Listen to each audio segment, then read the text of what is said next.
Welcome back to another episode of Meet the Creatives. Today I am joined by Justin Gignac. Justin, thanks for coming on the podcast today. Yeah, thank you. This is fun. Justin is the co-founder of Working Not Working. Prior to Working Not Working, you were an award-winning art director and creative director at several great agencies. I was amazed to learn that you founded elfyourself.com, and I'm a millennial, so that's like, what? That's so crazy. So I you had was part of the team that worked on that. yeah. So you had over I didn't even know this, 800 million users created elves. Did you guys ever in a million years think that it would become as big as it did?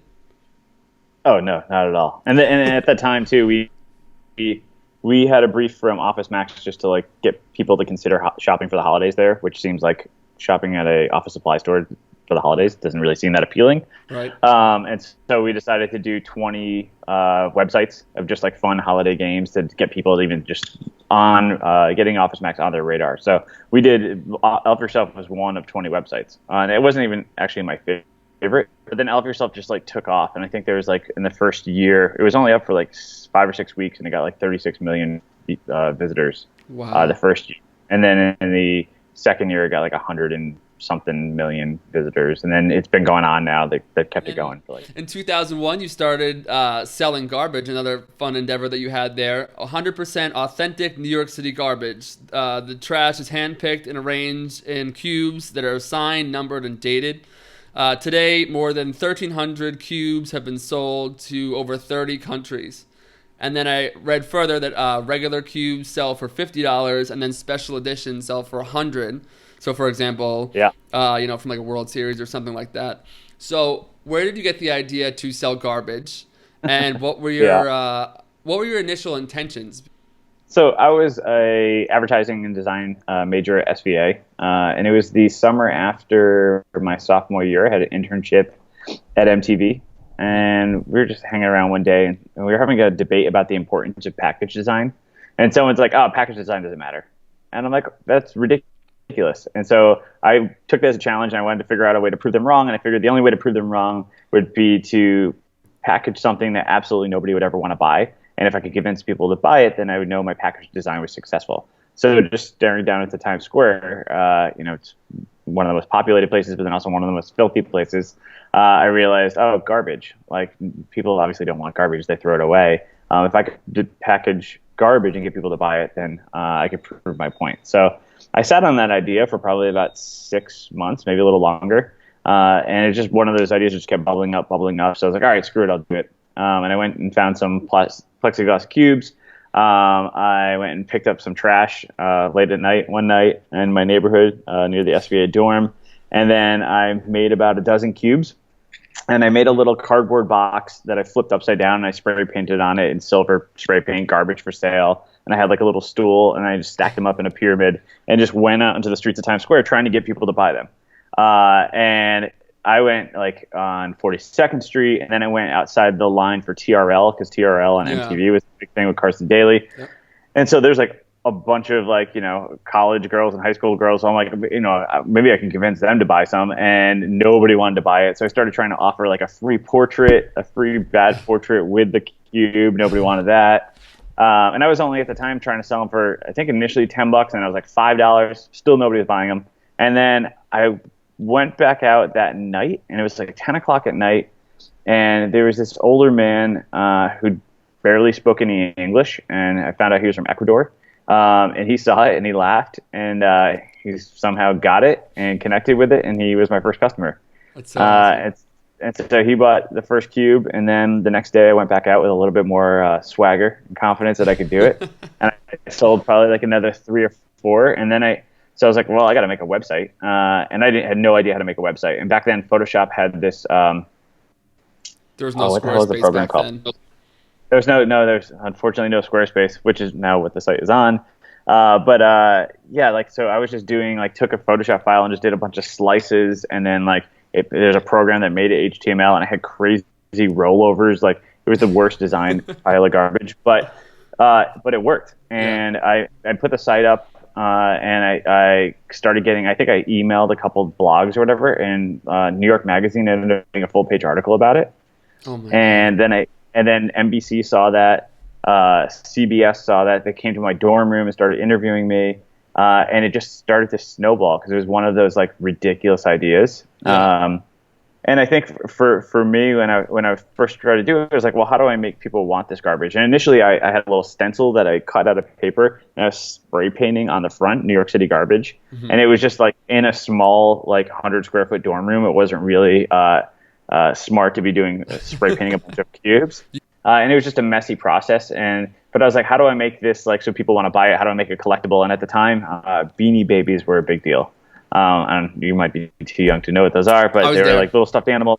And they were like, I always thought it was ridiculous because because they said they were limited edition and they were special, people freaked out about them and paid more money for them. Mm-hmm. So I was like, oh, maybe I make mine limited edition, or I just number them. So I'll number each one of them to make them more special. And then I was like, oh, I'm going to stamp the date the garbage was picked on it. So it's like, commemorates it even more. And then I'll sign it at the bottom, and I'm going to use a silver pen instead of a black pen, so it seems extra fancy. And all of that stuff kind of worked, though. The fact that they were signed, numbered, and dated, and all that. And the site just took off, and it started getting picked up on blogs and newspapers and magazines and radio stations all around the world. It's just like I got to the point where I'd done it long enough, so I'm like, all right, I proved my point. I don't need to keep doing it. I've done special editions from Obama's inauguration, and I got flown to Dublin, Ireland, by the Dublin City Council to do St. Patrick's Day parade after the parade in downtown Dublin. And so it's like I got to do some cool things with it, and it's like, I don't really need to get my hands dirty like that anymore. So in my research for today's podcast, I discovered that your wife, Christine, who you say is your favorite person, I believe it since she's your wife, she's incredible, absolutely incredible. Her resume is like every place I dream about working at. And the Oreo Life Raft commercial. Oh my God, so good. Is hilarious. I feel like that spot, I wonder, and I've said to Christine through marriage, do I get to put your stuff on my portfolio too? Yeah. 'Cause she has so many like good like comedy spots for like that Life Raft spot's genius, and her and Nathaniel Lawler that when they were freelancing at Wyden, and it was just like unbelievable. Yeah. It was so good. So jealous of that. And then you two, the transition here, you two collaborated on Wants for Sale, where you would. I had to kind of reread this to make sense of it, but it makes sense now. So you would paint things that you both wanted, and then sell the painting for the price of the real item. So if you wanted a Wii, you would paint a Wii and then put the price, and somebody would buy that. I don't know, and then or like a slice of pepperoni pizza, and the price point was all over the place. And it worked. So tell me about that, and what's it like to collaborate with your insanely talented wife? And do you two collaborate well, or do you kind of argue since you're both kind of meticulous? So we're both by trade art directors and creative directors. So we did the same job up until I started working. And we both have specific ways of working. So it doesn't always work well for the collaboration. So Christine and I were walking around the Dada exhibit at MoMA. I don't remember what year it was, 2007. And just like inspired by all the weirdness. And then we were talking about making art to get the things that we want. 'Cause we were we were pretty young in our careers at the time. And so I had at one point wanted to do like a garbage cube, and make it really big and call it like flat screen TV and sell it for like $2,000. Yeah. And Christine's like, well, why don't we just paint a flat screen TV and then sell that for $2,000? And then when someone buys it, go buy the flat screen TV. And I'm like, that's genius. That's like perfect. Yeah. And so for me, we were like, yeah, that could actually work. And so we bought some canvases. We made about a dozen paintings, and we wanted to have like a range of things. We didn't want because we knew with no credibility, no one's going to buy a $2,000 painting from us. So in that batch and in every batch, it was important for us to have something that was free, and then all the way up to crazy expensive. Right. And the paintings themselves were really simple, almost like icons. Yeah. And we would take turns drawing them. So she would draw some, I would draw some, and then we would hand over to the other one to paint it. So both of us had a hand in every painting. But for us, it was just a representation of the item. And then again, the artwork comes in the purchased and then us going and buying the actual thing and posting a picture of it. So the consumer is just as much a part of the transaction of the art as, as our paintings are. Because we could do photo real paintings, but that's not the idea. Like we almost didn't want people buying it on the craft of it. We wanted people buying it on the idea, on the principle, which is like, and that's kind of like the same thing with garbage. Like most people, when they bought garbage cubes from me, just bought them off the website, and I would send them whatever one I'd want. It's not like someone was like, oh, right. I specifically want that one. So with the paintings, like that first one, our free one was, I think in that batch was To Hear a Good Joke. So whoever sent us the best joke got that painting, and it was just like a speech bubble that said "ha ha." And then we had in there buffalo wings. We had lots of wings. I saw you guys must love buffalo wings. We were super into wings at the time. Now we're trying to eat slightly healthier. But we had, I think, an iPhone in that first batch. We had, and then we had financial security, which is a stack of bills, and it was $1 million, which has not sold. But one of the things that, it was like one of those things where we didn't realize. So we made that site. We put like 12 paintings on it. And then we just sent it, emailed and just messengered it. It was AOL Instant Messenger at the time to our friends, and people sent it around. And it's like we didn't have anything to like ship them. We didn't think people were going to buy them. We just kind of made it over a weekend. And we're like, hey, what do you guys think? And then a blog picked up on it that week, joshspear.com. Because someone had sent it to him, and then he posted it, and then Daily Candy saw it, and Daily Candy. Like we got like 10,000 or 20,000 visitors to the site, and it crashed the site. Oh my god! And then that took off from there. So it was like one of those things where it was just an idea where people were like, oh, this is awesome. And so we ended up with like a mailing list of like 3,000 people, and every time we sent out new paintings, they would sell out in like 15 minutes. Wow! So we did the first couple batches, and then we realized that we. Like, so with the iPhone, for example, the iPhone was however much it was originally, and we include tax in that too. Right. And then they dropped the price of the initial iPhone because people thought it was too expensive, so we had to drop the price of the painting.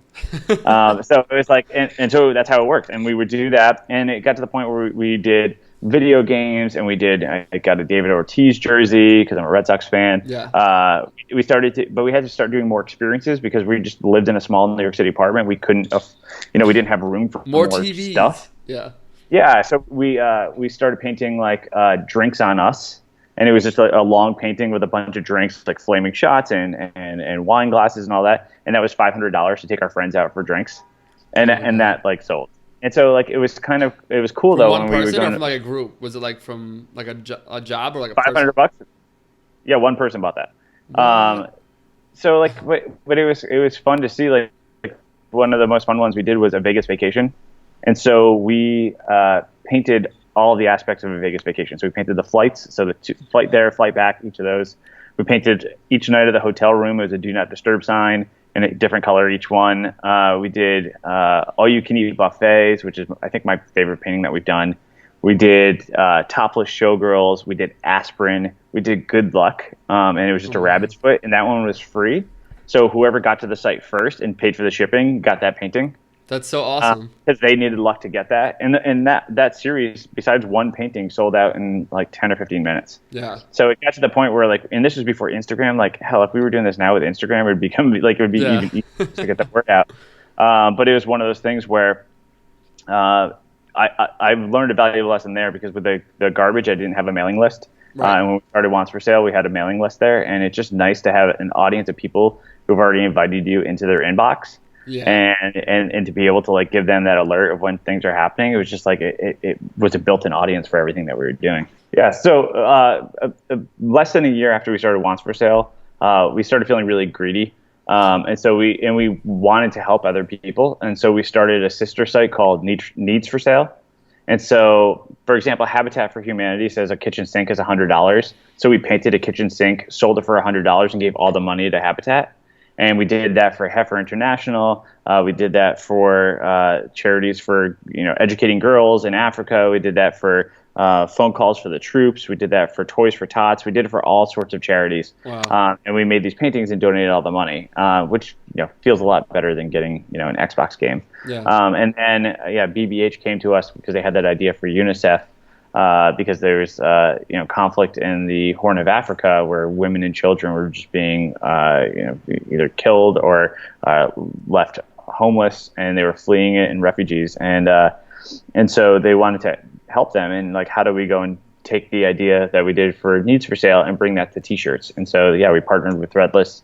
And we did shirts that were from insecticides treated mosquito nets, which I think were like $18. Right. The deworming tablets, so people didn't get tapeworms, and that was like $25. And then it went all the way up to a cargo flight for $300,000. Wow. Did anyone pick that up?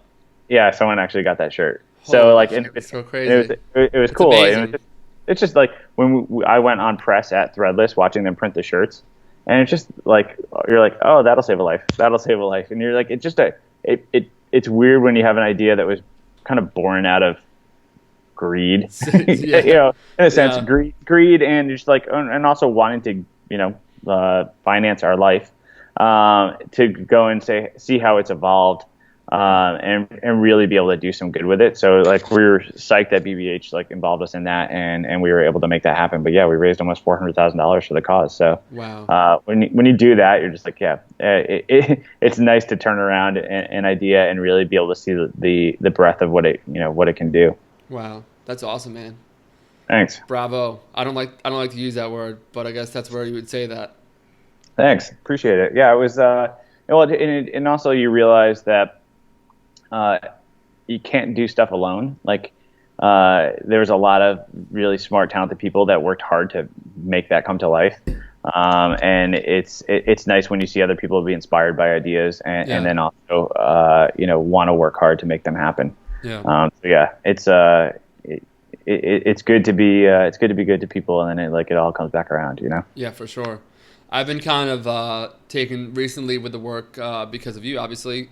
I've been following Ivan Cash and the work that he does. Yeah, and he's kind of along that same doing it for the love and for compassion and to inform. And I think that a lot of people, I don't want to generalize here, but I think that many design students think that design is, just branding and logos and stationery and, the die line and all that stuff. And it is that. But when the compassion and when empathy comes into it, and you can kind of use your skill set to make something really amazing happen, that's like, I want to be a part of that.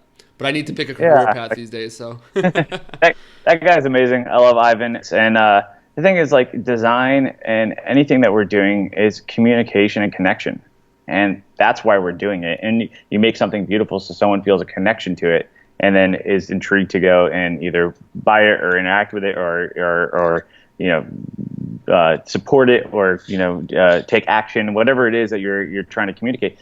But it's all there just to connect with people. And I think it's just to using your tools of like, all right, how am I going to connect with people? Is it going to be in a way that surprises and delights them, in a humorous way, in a way that emotionally connects with them, or aesthetically connects with them, whatever it is, but the connection is more important than anything else. And I think it's like, if you're just in this business to make things look pretty, then you're going to have a pretty short, like there is a need for that, but it's just probably not going to have as much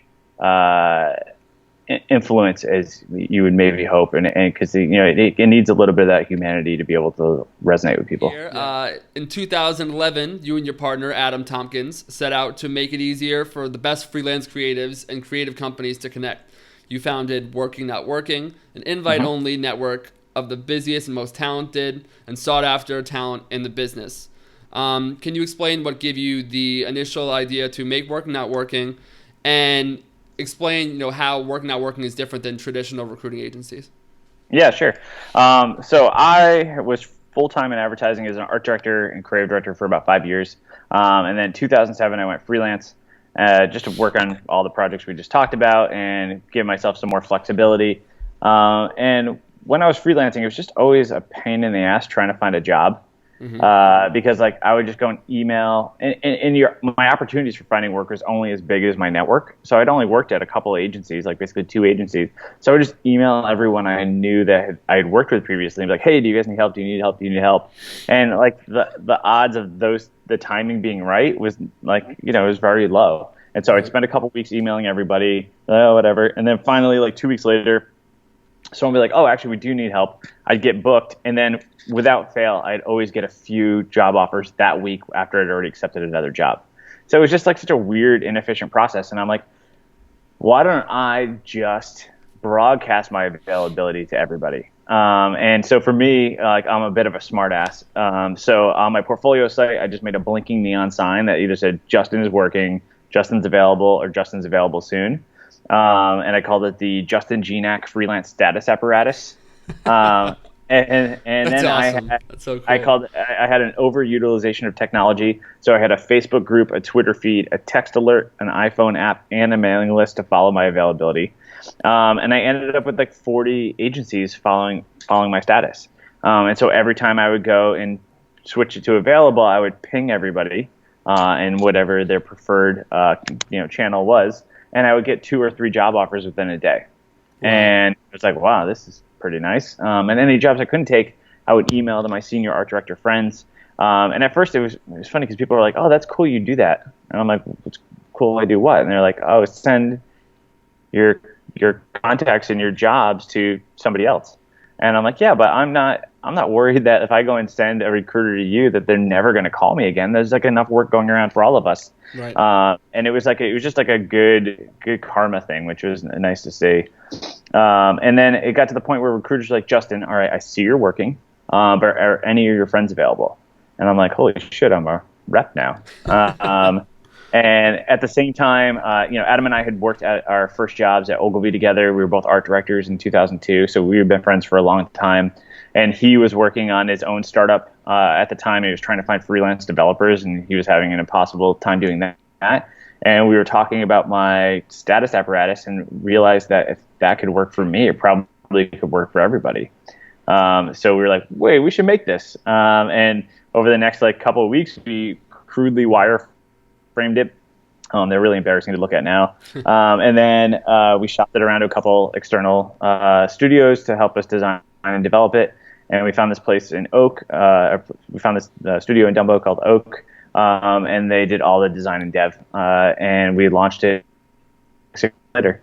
And for us, it was important with the site that when people came on, when agencies and brands and companies came on, that they were finding the best talent in the industry, and they didn't have to look through every creative.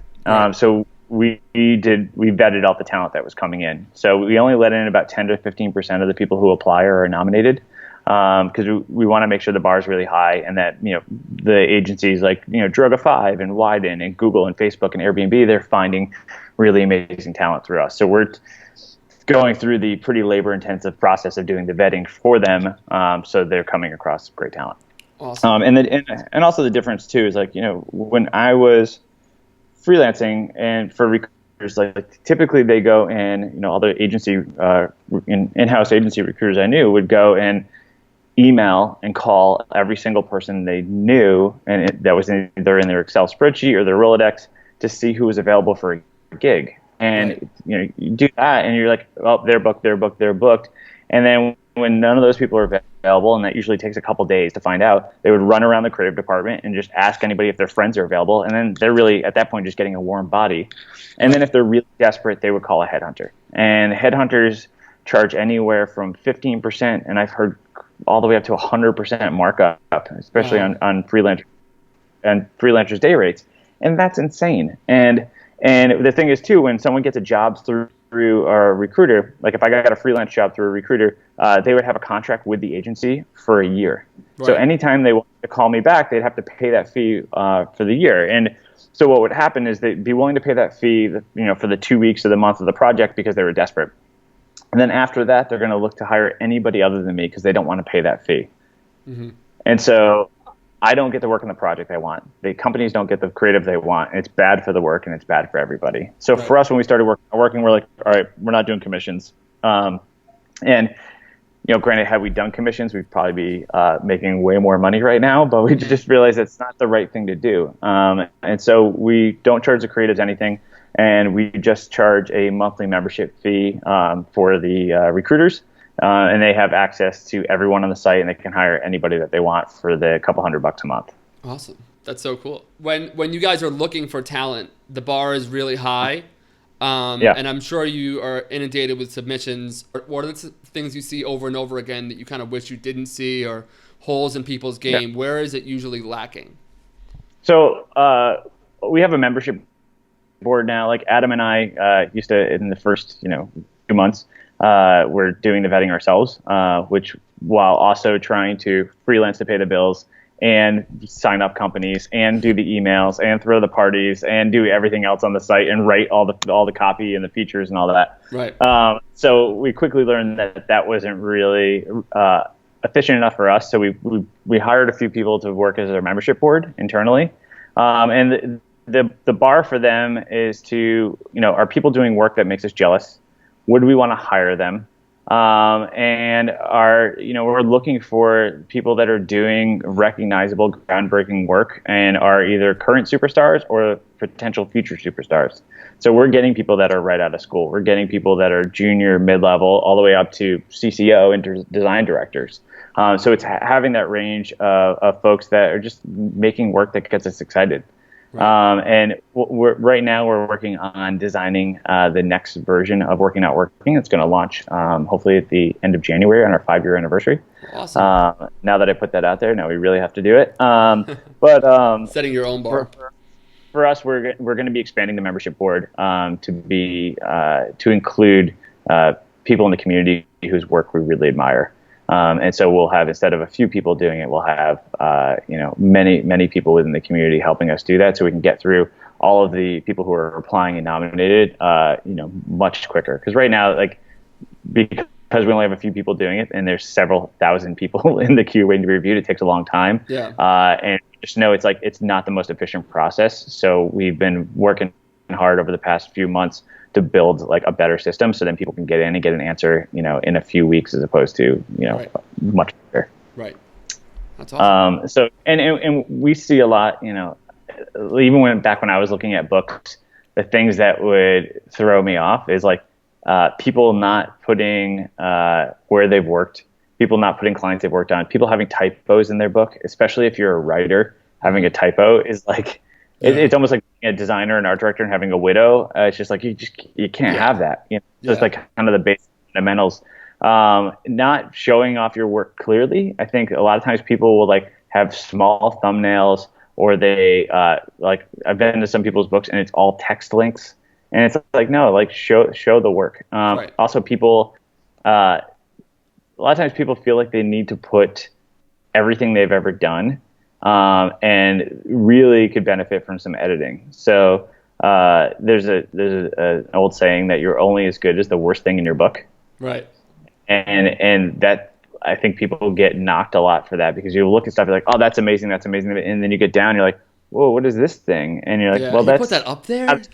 Yeah, and you're like, that's not as good as that. So did they work with a team, and then that helped elevate that? And so then you start to have doubts about people. So if there's stuff in there that isn't what you're trying to get hired for, don't put in your bad photography. Don't put, your Instagram, low-res pictures. All of Instagram now doesn't make us a photographer. Only put the stuff in there that you want to get hired for. And I think, and some people, it's come up a lot in recent months, I've heard, is that, put the stuff in your book that you want to do. Don't put the stuff in that you've done that you're like, oh yeah, I don't really feel like doing any type of work like that anymore, because people will hire you for that. So if you show it, expect for people to try to hire you for it. And I think that's what happens, where a lot of creatives get stuck, and they're like, well, I don't want to do this type of work anymore. And it's like, well, then start doing new work. Right. And do it for yourself, and put it on social, and put it out there, and put it in your book, and just start come up with the personal projects that excite you and show your voice. And I've always judged portfolios that way too. When there's self-initiated projects,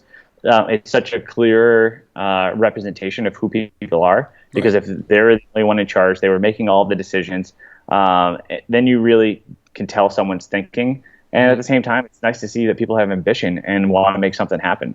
Right. Like, like someone wanted to meet a bunch of creatives, so they make a podcast and start interviewing creatives. And it's like, yeah, that's great. Yeah. That counts. And Yeah. that counts Thank you. as you want people that are hustlers, and you want people that are hungry, and you want people that are just going to make shit happen. And especially if you're running a company, like, you don't want to have to tell people what to do. You want them to come in and just like create amazing work and really change the culture and change the work for your clients and make amazing things happen. So Right. I think that's more than anything, I think, is seeing ambition combined with talent is if you can get that across in your portfolio, then you're probably have a leg up on most people. That's going in the best of clips right there. I'm gonna chop that right out.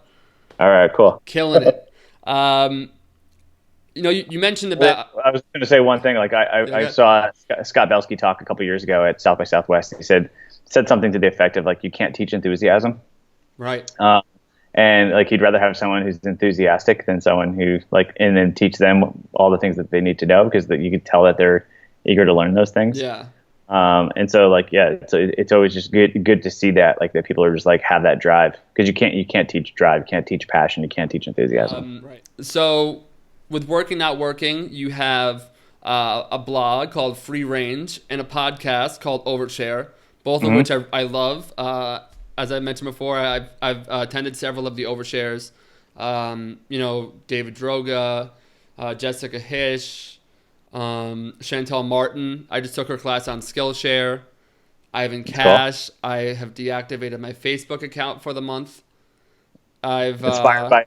Nice. Yeah, and all from Working Not Working. And I'm not just saying this because you're here. I really do think that your podcast is going to get out way ahead. It already has, but way ahead of Meet the Creative. So please keep doing them. They're amazing. I love them. Thank you. And your questions are killer.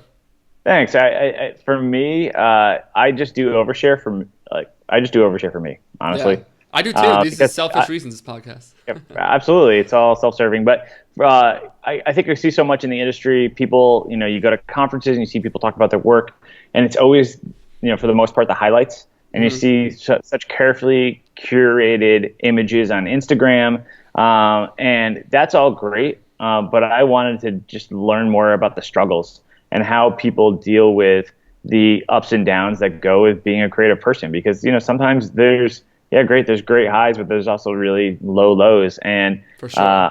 I just wanted to learn from people whose work and talents and I admire, and just see how they get through it.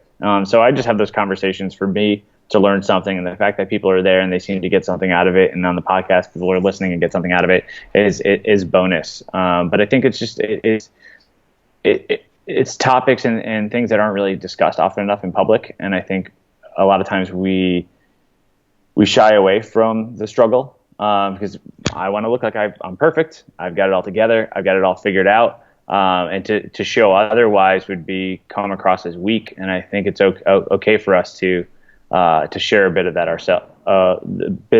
about ourselves, and own up, or just be okay with not having it together all the time and not having it all figured out. Because then that's when people step up to help you. And so for me, it's in the past, year. I don't know if 2 years ago I would have been able to do Overshare, but I think just my own work in the past couple of years has really allowed me to be open to those things, and I've gained so much just from the 6 conversations I've done for Overshare so far. I want to thank you for coming on the podcast today. This has been a whole bunch of fun, and a whole bunch of fun. I don't know why. A whole bunch of fun. We'll go with it. Whole bunch of fun. A whole bunch of fun today. It's gonna be your next T-shirt. Whole bunch of fun. Whole bunch of fun. Meet the Creative. Whole bunch of fun. That's good. It might stick. Where can people find you if they're looking to obviously workingnotworking.com, but where else? At Justin Gignac, Gignac, across the board. But yeah, mainly just workingnotworking.com or at W. Like, we're doing a lot of things. People ask me now, like, "Oh, you're still doing projects? You still doing projects?" I'm like, "No, Working Not Working is my project."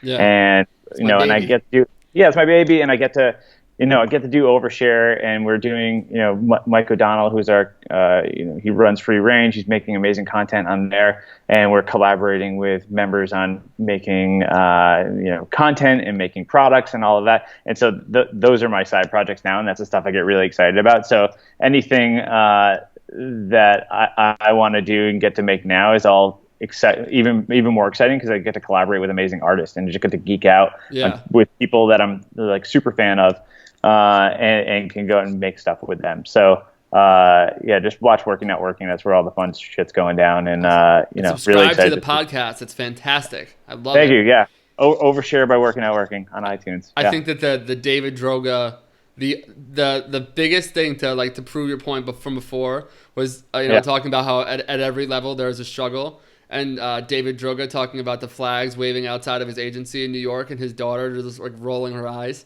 If that's not like the perfect picture. She's like, it's amazing. He's got a 700-person agency on Wall Street with a gold placard with his name on it and a flag, and his 10-year-old daughter comes up and he goes, "It's a little bit boasty, don't you think, Dad?" It's a little much. And then he's like, I'm trying to defend. He's like, "Well, the building told me I had to, all this," and it's like, yeah, that's amazing. Dad, sure. And then the fact that he's willing to admit that, is it's reassuring. We've all got ego and we've all got insecurity, and it's just how do you manage all of it, Yep, that's true. All right, Justin, thanks so much for coming on. I really appreciate you being here. Yeah, thanks, Rob. Peace. Bye.